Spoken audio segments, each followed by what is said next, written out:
Okay, सो मैं एक बार second method explain कर देता हूँ। सर सेकंड मेथड में क्या किया हम लोगों ने, आपके दो फोर्स हैं, एक एफ बी हो गया और एक एफ सी हो गया। डायग्राम में अगर आप देखोगे तो ये 30 डिग्री का एंगल है, ये 30 डिग्री एंगल है, एंड ये भी एंगल आपके पास 30 डिग्री, तो टोटल 60 हो गया, तो 60 डिग्रीज हो गया। तो दो फोर्स या फिर दो वेक्टर्स जिनके बीच में एंगल क्या है, 60 डिग्रीज है, उसका नेट फोर्स आप कैसे लिखते हो, a square plus b square plus 2ab cos theta, है ना, इस तरह का पैटर्न होता है। प्रीवियस क्लास में वो डिस्कस किया था। तो एफ बी का फोर्स हो गया यहाँ पे वैल्यू एफ सी हो गया 2 FB FC कॉस 60 डिग्री, ठीक है। कॉस 60 का आप इसमें वैल्यू डाल दो, एफ बी एफ सी का वैल्यू यहाँ पर कैलकुलेट किया हम लोगों ने, वो यहाँ पे डाल दो, eventually you will get the same result, ठीक है। और अगर आपको डायरेक्शन फील करना है तो क्या करना पड़ेगा, एफ बी और एफ सी को sides of a parallelogram consider करते हुए पैरेललोग्राम को कंप्लीट कर लो, एंड जो डायगनल बनेगा, डायगनल के अलोंग जो आप एक वेक्टर बनाओगे, that will be net force. अब क्या है, डायग्राम जो पिक्चर में बनाया मैंने वो थोड़ा सा राइट वर्ड डायरेक्शन में टिल्ट हो गया है, तो इसमें कुछ कर नहीं सकते बिकॉज हाथ से ड्रॉ करें ना तो वहां पे गड़बड़ होने के चांसेस रहते हैं। अगर आप स्केल वगैरह यूज करके प्रॉपर बनाते तो ऑब्वियसली आपका 100% करेक्ट रिजल्ट मिलता है, ठीक है।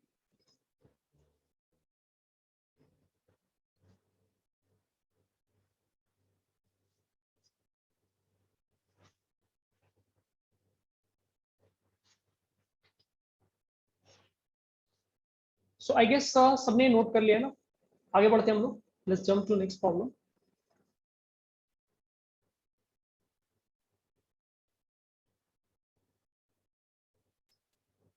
इस प्रॉब्लम में थोड़ा सा पेशेंस लगेगा, अदरवाइज चीजें तो बहुत सिंपल है। So question says we have 10 charged particles.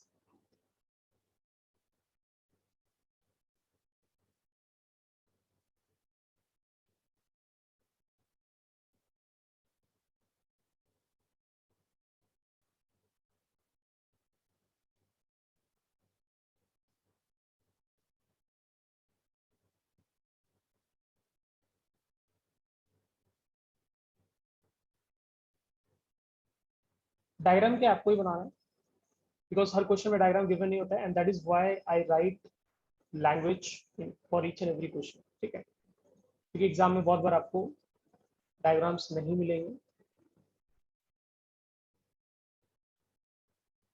तो अलग अलग पोजीशन पे चार्ज रखा है ना, 10 mm पे चार्ज रखा है, 20 mm पे चार्ज, है ना, मिलीमीटर में दिया हुआ है। एंड चार्ज का जो ऑर्डर, जो मैग्नीट्यूड है, वो भी उसी तरह के फैशन में। So first particle has a charge 10⁻⁸ coulomb. Coulomb क्या स्टैंडर्ड यूनिट है, एसआई यूनिट है आपका चार्ज का। स्टैंड एसआई यूनिट है, मतलब आपको कुछ भी कन्वर्जन वगैरह में दिमाग नहीं लगाना, ठीक है, सिंपली इसको यूज कर लेना। सेकंड का वैल्यू है 8 × 10⁻⁸ कुलम, ठीक है। थर्ड का वैल्यू है आपके पास 27 × 10⁻⁸ कुलम। तो आपको एक पैटर्न समझ में आ गया होगा ना, वैसे भी सीक्वेंस एंड सीरीज काफी पढ़ा है आप लोगों ने, पैटर्न समझ में आ गया। फर्स्ट चार्ज क्या आपका 1 × 10⁻⁸ कुलम आप बोल सकते हो, right. Second charge is 8 times, third क्या है 27 टाइम्स, तो फोर्थ वाला क्या हो जाएगा 64 टाइम्स हो गया, आई गेस। ओके,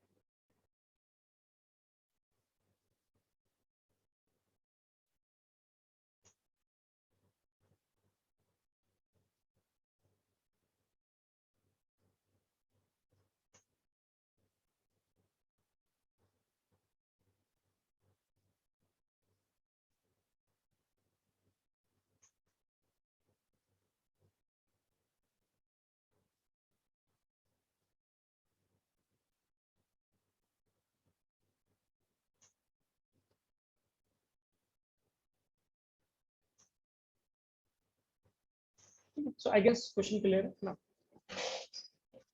फटाफट ट्राई करो, I will give you 3 minutes for it ना, आराम से ट्राई करो इसको और बताओ क्या है। सिंपल कैलकुलेशन कर रहे हैं।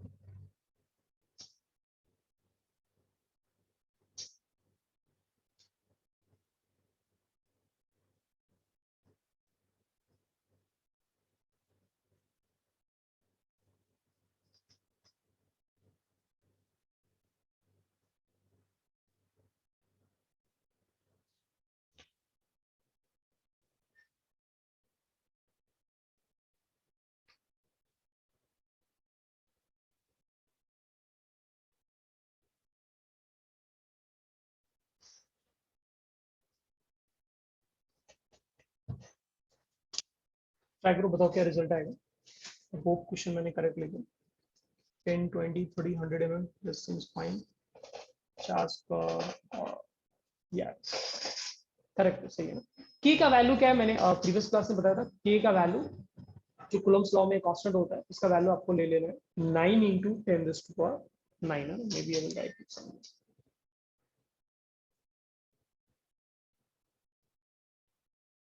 के का वैल्यू जो है ना 9 इंटू 10⁻⁹ का स्लोप। जैसे जैसे बनते जा रहे हैं चैट पर रिप्लाई करते हैं।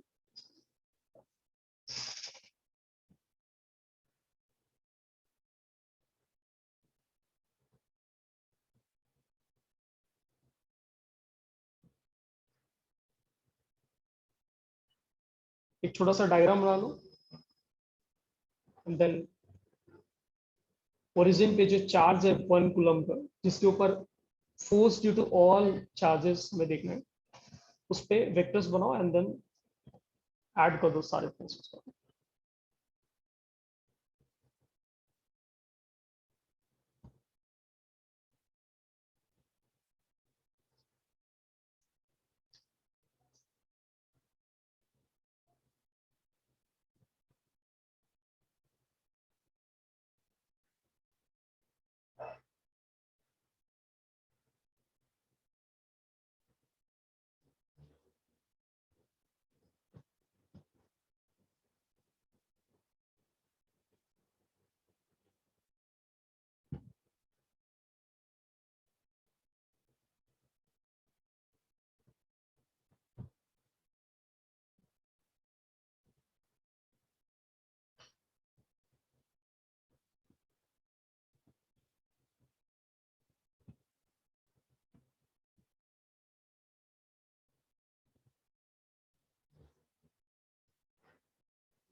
आ रहा है किसी का रिजल्ट?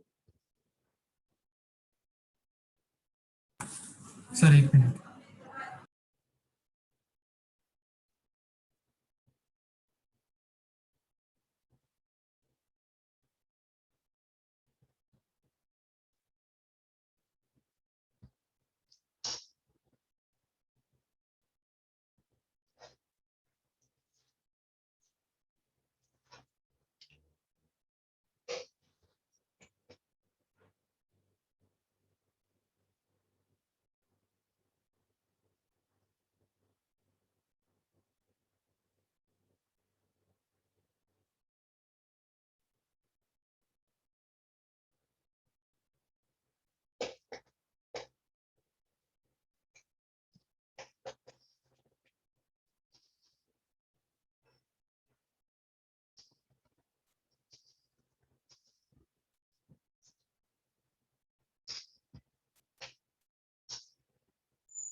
क्रिश का रिप्लाई है 55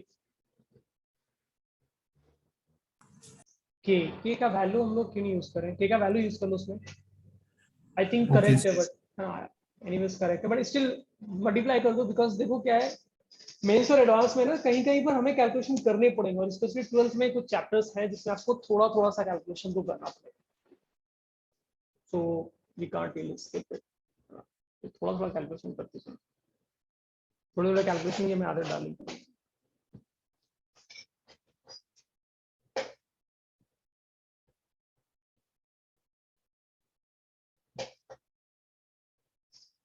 किसी और का आ रहा है answer other than Krish? Yes, sir, 1 second.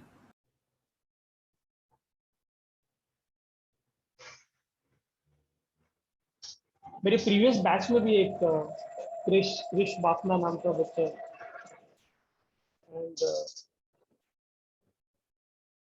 काफी ज्यादा पढ़ने में दिमाग लगा, काफी सिंसियर एफर्ट मारता है।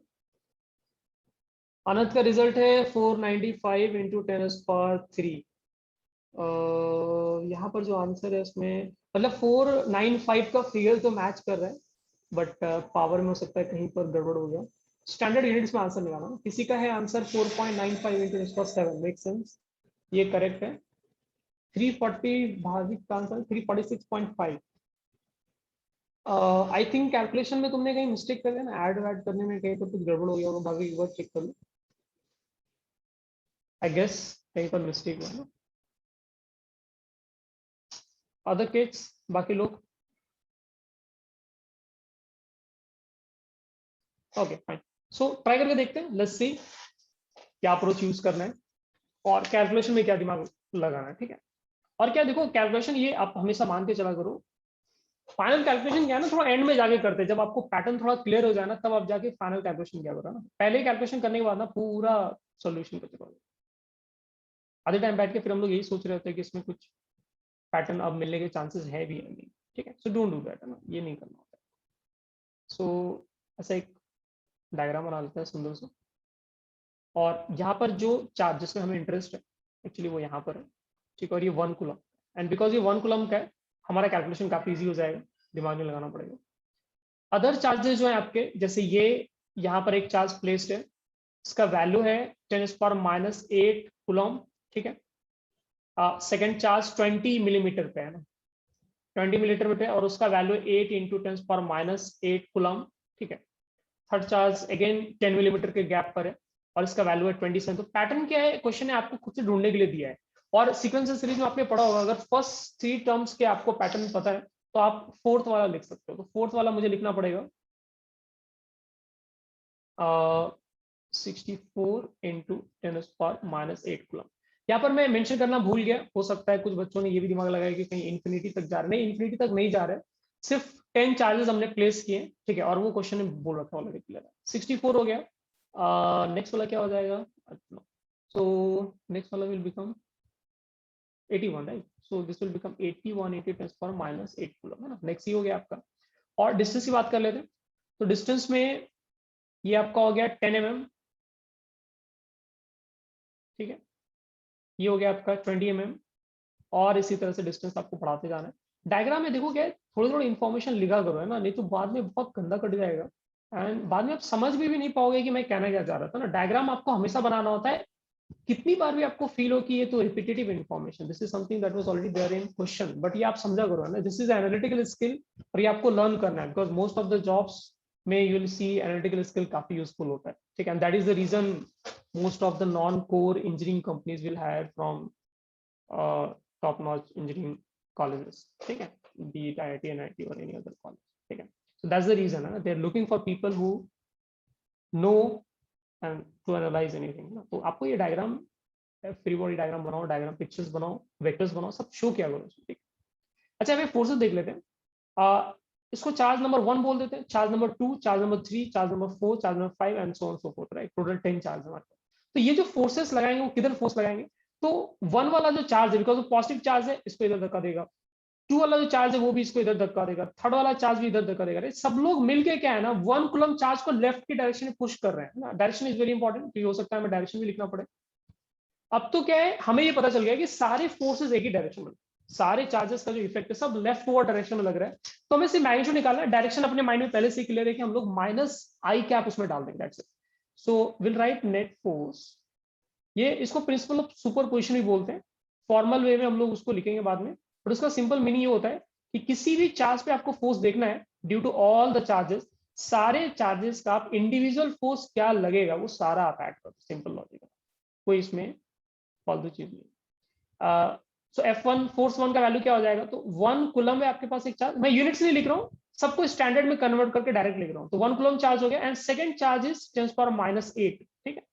एंड जो डिस्टेंस है ना, 10 मिलीमीटर को वैसे मत लिखो, 10 मिलीमीटर को लिखो 10 इंटू 10⁻, कितना हो जाएगा, ये 3 हो जाएगा। ये हो गया फोर्स का magnitude due to first charge, है ना, यहाँ पे मैं मैग्नीट्यूड लिख रहा हूँ, बाद में बोलना मत कि एक काम करते हैं, पहले मैग्नीट्यूड लिख लेते हैं फिर डायरेक्शन ऐड कर दें उसमें क्या। सो मैग्नीट्यूड पहले लिख लेते हैं, ठीक है। सो ये हो गया के।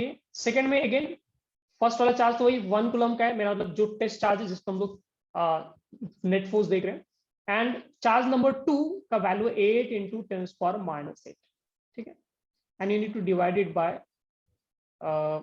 20 इंटू 10, क्योंकि 20 मिलीमीटर है तो इसका स्क्वायर करना पड़ेगा, ठीक है। एक और चार्ज लिख, एक और वैल्यू लिख लेते हैं सो दैट पैटर्न हमें क्लियर हो जाए।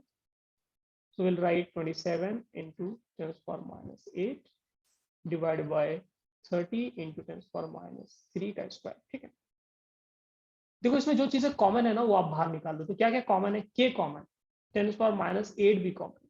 ठीक है, डिनोमिनेटर में आपके पास जैसे फर्स्ट केस में क्या हो जाएगा आपके पास 10⁻³ 10⁻6, तो 10⁻6 सब में आने वाला वो आप बाहर कर लो। ठीक है, तो बच गया क्या आपके पास? फर्स्ट केस में आपके पास बच गया 1/100। ठीक है, सेकेंड केस में आपके पास बच गया 8/20 का स्क्वायर बच जाएगा विच इज 400। थर्ड केस में आपके पास बच जाएगा 27/900 एंड सो ऑन, ऐसे जाएगा ना। तो लास्ट वाला आप गेस कर सकते हो कितना होगा, राइट? लास्ट में क्या है? 1000 आएगा बिकॉज 10 का क्यूब, क्यूब वाला पैटर्न है ना। तो 3 का क्यूब हो गया 27, तो सिमिलरली 10 चार्ज का 10 का क्यूब हो जाएगा। और नीचे क्या स्क्वायर वाला कॉन्सेप्ट है, तो नीचे आपके पास आ जाएगा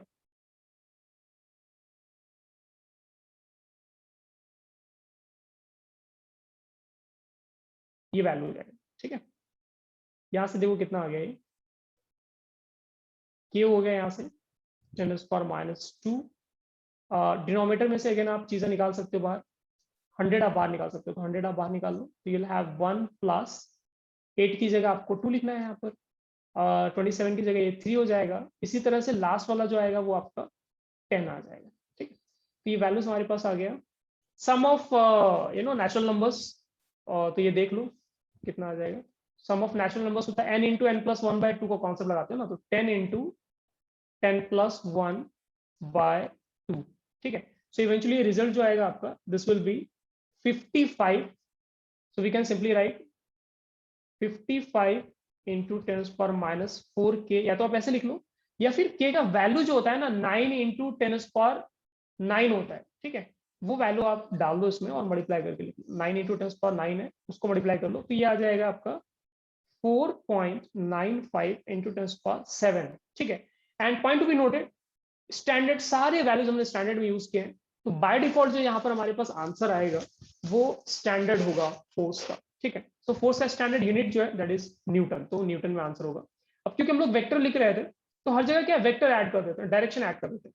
तो हर जगह फोर्स का जो डायरेक्शन है टुवर्ड्स लेफ्ट है, तो हर जगह क्या -i कैप आप लिख दो, बाहर में एक -i कैप आप चिपका दो।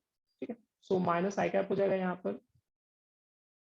सिमिलरली यहाँ पर -i कैप आ जाएगा। ठीक है, एंड में मैं रेड कलर से लिख रहा हूँ, सो यहाँ पे हो जाएगा -i कैप।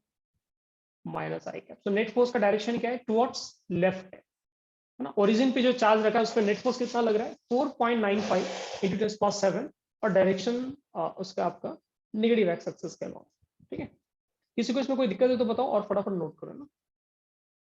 केशव का क्वेश्चन है कि ये 1 2 3 4 कैसे हो गया। केशव देखो आप उससे जस्ट पहले पहले वाला स्टेप देखो, उसके पहले वाले स्टेप में क्या है, आप 100 सबसे कॉमन ले लो। तो फर्स्ट वाले में क्या बचेगा आपके पास? डिनोमिनेटर से 100 कॉमन ले लो मेरा मतलब। तो आपके पास क्या बच जाएगा यहाँ पर? 1 बच जाएगा। और सेकंड वाले इसमें यहाँ पर देखो ना, इस टर्म को देखो, इस टर्म को देखो आप, इसमें अगर आप डिनोमिनेटर से 100 कॉमन ले लेते हो तो 8/4 बचेगा। 8/4 क्या हो जाएगा? 2 हो जाएगा। 27/900 में क्या है, आप 100 को कॉमन ले लो डिनोमिनेटर से, तो 27/9 हो जाएगा, तो वो 3 हो जाएगा। आई गेस अभी क्लियर होगा।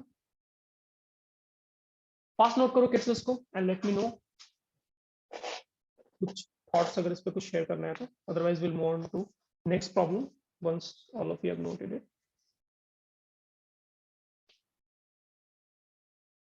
अनंत क्लियर है कहां पर मिस्टेक किया था तुमने? जनरल पर एक्सपोनेंट वैल्यू में कुछ गड़बड़ था। अनंत आर यू देयर? ये सब स्क्वायर करने में डिनोमिनेटर में स्क्वायर ऐसे मत क्या करो है ना, क्यों? क्योंकि फोर्स पढ़ रहे हैं अभी हम लोग, फिर बाद में इलेक्ट्रिक फील्ड पढ़ेंगे, बाद में हम लोग इलेक्ट्रिक पोटेंशियल पढ़ेंगे, इलेक्ट्रिक पोटेंशियल एनर्जी पढ़ेंगे, और डायपोल का भी इलेक्ट्रिक फील्ड पढ़ेंगे। और सब जगह डिफरेंस क्या है? डिनोमिनेटर में आएगा। कहीं पर denominator will have only r, कहीं पर डिनोमिनेटर में आपके पास r² होगा, कहीं पर डिनोमिनेटर में आपके पास r³ हो सकता है। You have to be careful है ना, क्योंकि मल्टीपल फॉर्मुलाज हैं और सबके डिनोमिनेटर में थोड़ा थोड़ा सा वेरिएशन आपको देखने को मिलेगा, उससे गड़बड़ हो सकता है। ठीक है, तो यहाँ पे केयरफुल रहना। फटाफट नोट करो किड्स, किसी को कुछ बोलना है तो वी कैन डिस्कस, और थोड़ा फास्ट।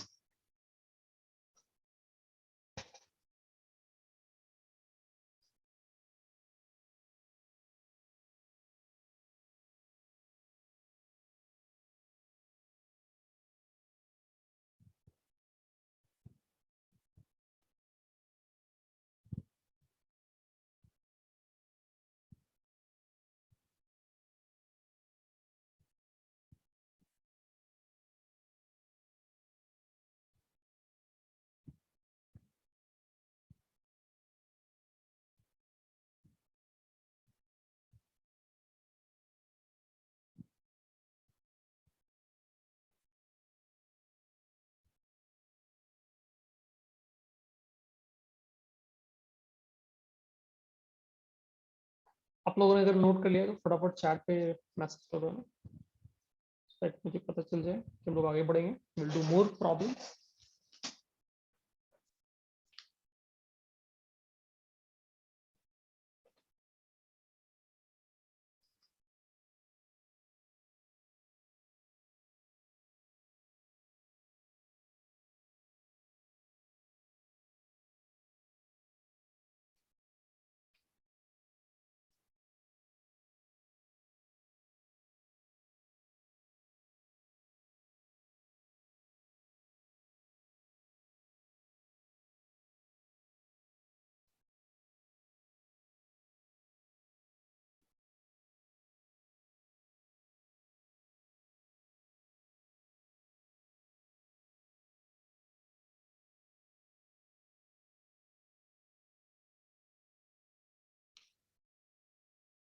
सो आई गेस सब बच्चों ने नोट कर लिया। नेक्स्ट प्रॉब्लम की तरफ चलते हैं। किसी ने नहीं किया है तो let me know। तो नेक्स्ट प्रॉब्लम में क्या है, जैसे हम लोगों ने प्रीवियस क्लास में एक लाइन के लॉन्ग वी हैड 3 चार्जेस, और हम लोगों ने ये पूछा था कि सिस्टम इक्विलिब्रियम है उसके लिए हमें क्या करना पड़ेगा, ठीक है। तो वैसा ही कुछ क्वेश्चन है, and let's see if you can solve it. इसमें लैंग्वेज नहीं है, बस वैल्यूज लिख देना मुझे। तो एक स्क्वायर शेप में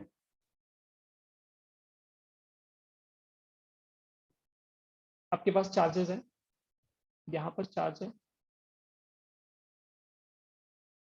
ठीक है। ये कैपिटल कॉर्नर पे जो चार्जेस है वो सारे कैपिटल क्यू से लिख रहा हूँ, कैपिटल क्यू चार्ज, ठीक है। एंड इसका जो सेंटर है स्क्वायर का ना, वहां पर एक चार्ज मुझे रखना है जिसका नेचर आई डोंट नो है ना, मुझे नहीं पता नेचर उसका क्या होगा, बट सिस्टम मुझे इक्विलिब्रियम में चाहिए, ठीक है। और maybe to make this question a bit simpler, we can say let's say A B C D naming कर देते हैं, ठीक है। So we need to find value of Q such that charge at A is in equilibrium।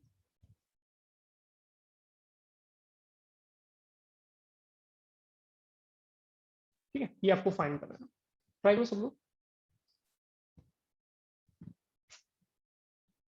Distance side length आप सब लोग एक uniform consider कर लो, साइड लेंथ को लेट्स से ए ले लेते हैं, ठीक है। स्क्वायर है तो फिर भी मैं हर जगह ये लिख देता हूँ। क्वेश्चन समझ में आ गया सबको? ए पे जो चार्ज है उस पे क्या सब लोग फोर्स लगाएगा ना, डी वाला फोर्स लगाएगा,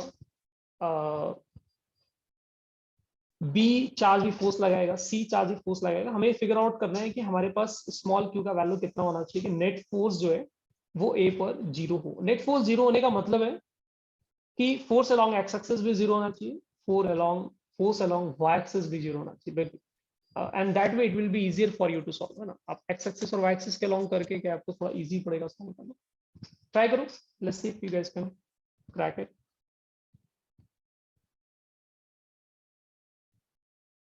4 मिनट्स लेते हैं इसमें, थोड़ा सा डायग्राम वगैरह बनाना पड़ेगा आपको।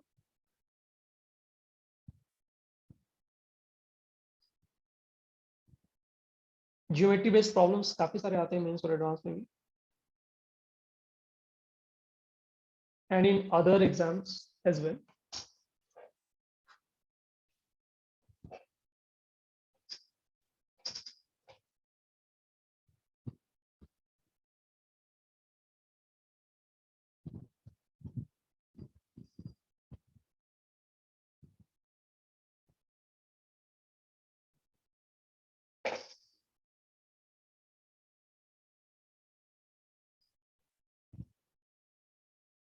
भाविक का क्वेश्चन है, चार्ज क्यू पॉजिटिव है या नेगेटिव है। एक्चुअली हमें नहीं पता पॉजिटिव है या नेगेटिव है, and we need to figure out कि स्मॉल क्यू वाला जो चार्ज है वो पॉजिटिव होना चाहिए या नेगेटिव होना चाहिए, अगर हमें कैपिटल ए को इक्विलिब्रियम में रखना है तो।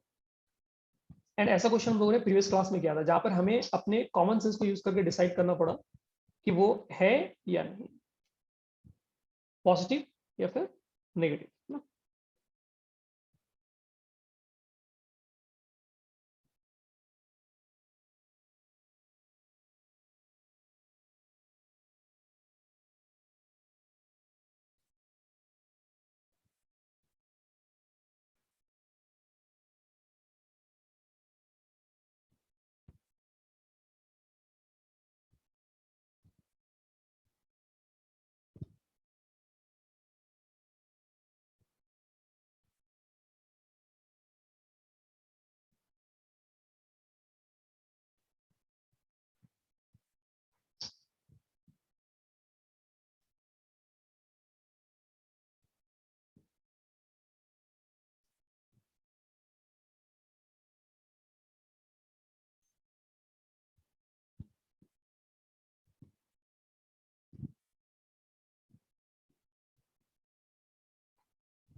ज्योमेट्रिकल प्रॉब्लम्स के हम लोग कुलम्स लॉ में ही काफी ज्यादा करते हैं एंड उसका रीजन ये है कि बाद में क्या है आपको सिमिलर टाइप्स ऑफ प्रॉब्लम्स करने पड़ेंगे इलेक्ट्रिक फील्ड के लिए, सिमिलर टाइप्स ऑफ प्रॉब्लम्स करने पड़ेंगे इलेक्ट्रिक पोटेंशियल के लिए, इलेक्ट्रिक पोटेंशियल एनर्जी के लिए। बहुत सारे केसेस हैं जिसमें डायपोल्स के लिए आपको डायरेक्शन वगैरह बेस्ड प्रॉब्लम करना होगा, इसलिए इससे बेटर है कि हम लोग बिगिनिंग में ही कुलम्स लॉ, बिकॉज काफी सिंपल अप्रोच है इसमें, आप आराम से सारे टाइप्स ऑफ प्रॉब्लम्स कर लेते हो उसमें एंड देन फिर आराम से बैठ के कॉन्सेप्ट हम लोग जैसे जैसे फ्यूचर में रिक्वायरमेंट आएगा हम डील करते हैं। विपुल का आंसर है -q/2a। क्रिश का कुछ आंसर आया है।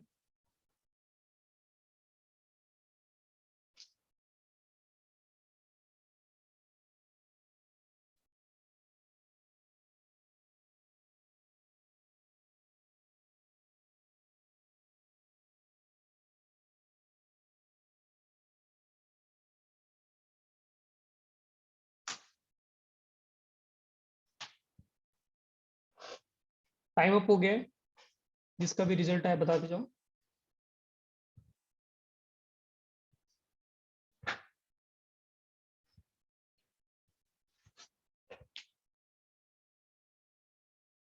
-q/2 अनंत का आंसर है। Okay, more people late me no क्या रिजल्ट है आप लोगों का।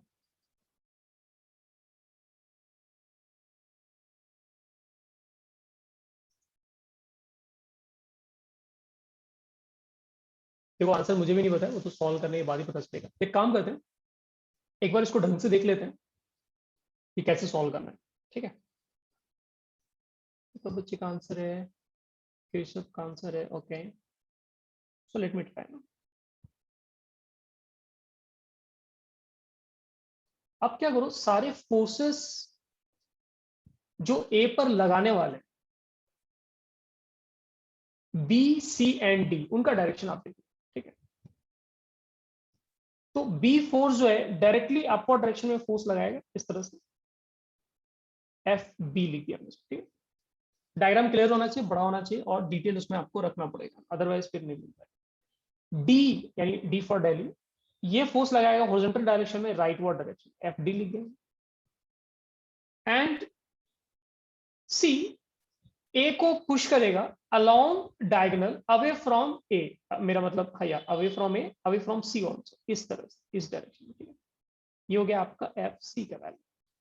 अब यहां पर आप ये सोचो कि स्मॉल क्यू का तुम लोगों ने फिगर आउट नहीं किया ना, स्मॉल क्यू का डायरेक्शन क्या होगा, दैट वी हैवंट डिसाइडेड। मेरे मतलब स्मॉल क्यू का नेचर क्या, वी हैवंट डिसाइडेड। और स्मॉल क्यू के नेचर पे डिपेंड करता है कि स्मॉल क्यू फोर्स में कैपिटल क्यू को पुश करेगा या फिर पुल करेगा, है ना। तो आपके माइंड में क्या आएगा कि अभी तक जो all three forces we have drawn, तीनों फोर्सेस क्या है ना उसको धक्का ही दे रहे हैं। मतलब ऐसा लग रहा है जैसे कॉर्नर ए वाले चार्ज को कोई रखना ही नहीं चाहता ना, एवरीवन वांट्स टू पुश। तो ये कॉर्नर ए वाले चार्ज को सब लोग बाहर की तरफ पुश कर रहे हैं, वो एक्चुअली बाहर चला जाएगा, उसको आप रोक नहीं पाओगे अनटिल अनलेस उसके पास एक रीजन हो, बीच में एक चार्ज हो जो नेगेटिव हो। और ये नेगेटिव होने से क्या होगा, let me draw with some other colour. Negative charge होने की वजह से क्या होगा, ये नेगेटिव चार्ज क्या करेगा, कैपिटल क्यू को इस डायरेक्शन में अट्रैक्ट करेगा। तो at least now there is some hope, है ना, कम से कम यहाँ पर एक उम्मीद है। ऑब्वियसली उम्मीद की दुनिया गायब है, तो यहाँ पर एक उम्मीद है आपके पास कि मिडिल वाले चार्ज यानी सेंटर वाले चार्ज की वजह से एटलीस्ट एक फोर्स है जो टुवर्ड सेंटर आ रहा है। अदरवाइज बाकी सब लोग तो उसको बाहर ही निकालने के चक्कर में, राइट। एटलीस्ट सेंटर वाले चार्ज की वजह से एक फोर्स है जो अंदर की तरफ आ रहा है। So now there is some chance कि आपका नेट फोर्स 0 हो सकता है चार्ज है ना। We are not sure yet, वो तो सॉल्व करके देखना पड़ेगा, हो भी सकता है नहीं भी हो सकता है, but at least there is some chance no. Otherwise अगर आप सेंटर वाले चार्ज को पॉजिटिव लोगे तो फिर तो कुछ भी नहीं हो पाएगा ना, वो तो चांस ही नहीं आप बैलेंस कर पाओगे फोर्स, क्योंकि सब बाहर फोर्स लग रहे हैं। कैपिटल ए पे जो चार्ज है वो बाहर ही चला जाएगा, सिंपल है, ठीक है। तो आई होप ये क्लियर है कि हम लोगों का चार्ज क्यू नेगेटिव क्यों होगा। So let me right again, Q क्या है आपका, नेगेटिव चार्ज, ठीक है। तो नेगेटिव पॉजिटिव का मतलब क्या है, डायरेक्शन हम लोग अपने अकॉर्डिंग एडजस्ट कर लेंगे। तो डायरेक्शन ऑलरेडी एडजस्ट कर दिया मैंने, नेगेटिव चार्ज का डायरेक्शन मैंने ऑलरेडी ए पर फोर्स का अंदर की तरफ मैंने ले लिया है। So we don't have to worry about direction now.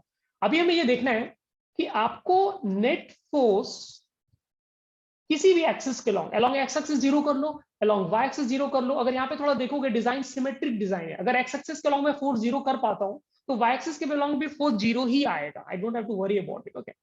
So net force along x axis मैं जीरो करना चाहता हूँ, okay. So that is my target now. तो मैं क्या करूंगा, सारे फोर्सेस के मैं कंपोनेंट्स लिखूंगा जो अलोंग एक्स एक्सिस है, ठीक है। तो एक्स एक्सिस के अलोंग कौन कौन से फोर्सेस आप ध्यान से देखो उसमें ना, और ये एंगल में बना दो, दिस एंगल इज 45 डिग्रीज।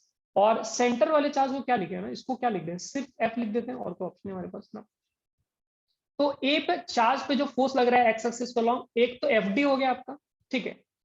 दूसरा क्या है आपका, एफ सी का cos 45 डिग्री कंपोनेंट, वो भी इधर आएगा ना। मैं एक काम करता हूँ, एक सेपरेट डायग्राम बना देता हूँ और वहां पर मैं आपको कंपोनेंट शो कर देता हूँ, ठीक है।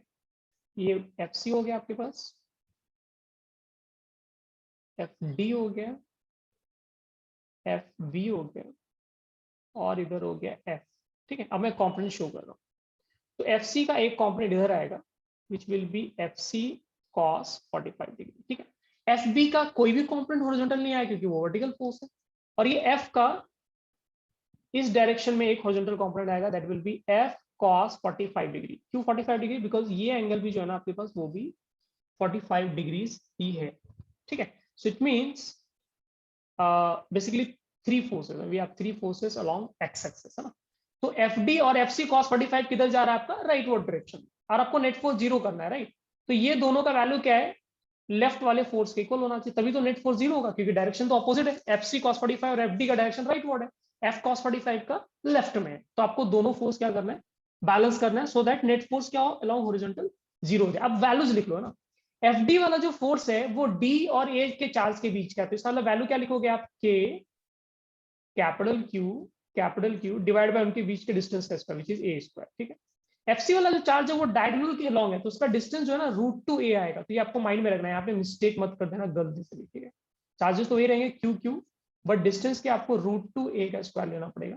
And at the same time cos 45 degree का वैल्यू 1/√2 होता है। एफ जो फोर्स है वो स्मॉल क्यू चार्ज की वजह से, तो स्मॉल क्यू क्या है, डायगोनल के लॉन्ग ही है, बट उसका डिस्टेंस क्या होगा, कम आएगा, है ना। उसका डिस्टेंस आ जाएगा एक्चुअली a/√2, ठीक है।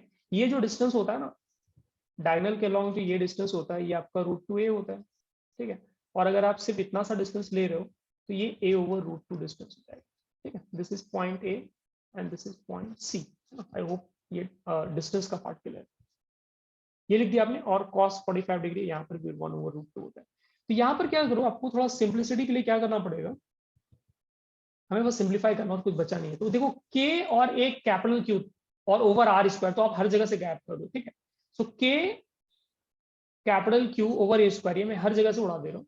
सो will have capital Q, then यहाँ पर मेरे पास क्या हो जाएगा, will have capital Q over 2√2, that's it, right. And ये हो गया लेफ्ट साइड में। राइट साइड में again k capital Q over a square, as I said, वो हटा देना है। तुम्हारे पास बच जाएगा यहाँ पर √2 स्मॉल q, आई थिंक इतना ही बचेगा। कुछ गड़बड़ तो नहीं बच्चों? अगर कुछ मिस्टेक लग रहा है तो बता दो इसमें।